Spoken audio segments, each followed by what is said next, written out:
Sette sogni, sette peccati. Questo è il titolo della 17ª edizione del Ballo del Doge, che si terrà nel prestigioso Palazzo Pisani Moretta la notte di sabato 13 febbraio.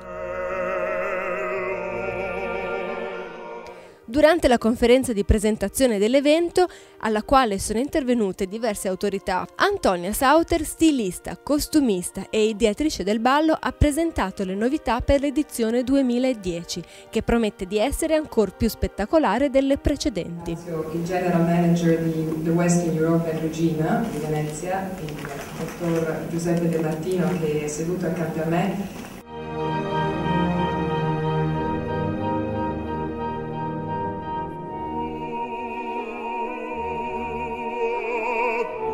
Inferno, Purgatorio e Paradiso saranno le ambientazioni dei 3 piani del sontuoso palazzo e i 7 peccati capitali il tema a cui si ispirano la collezione degli abiti, le performance artistiche, le decorazioni floreali, i menù della cena di gala, il light and sound design.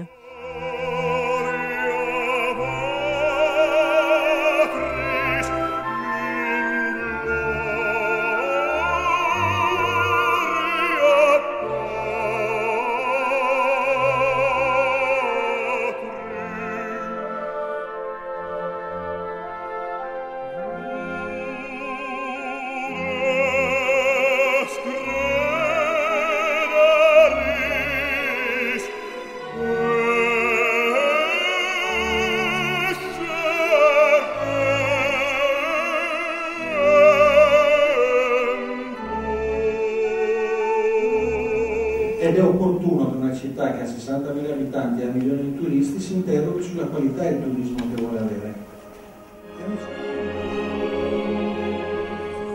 Quando lei scrive il carnevale per me è la fantasia, l'arte, il sogno, dà una definizione di Venezia. Illusione e trasgressione, abiti sontuosi, creature mitiche e personaggi d'altri tempi, questi gli ingredienti di un evento al confine fra sogno e realtà.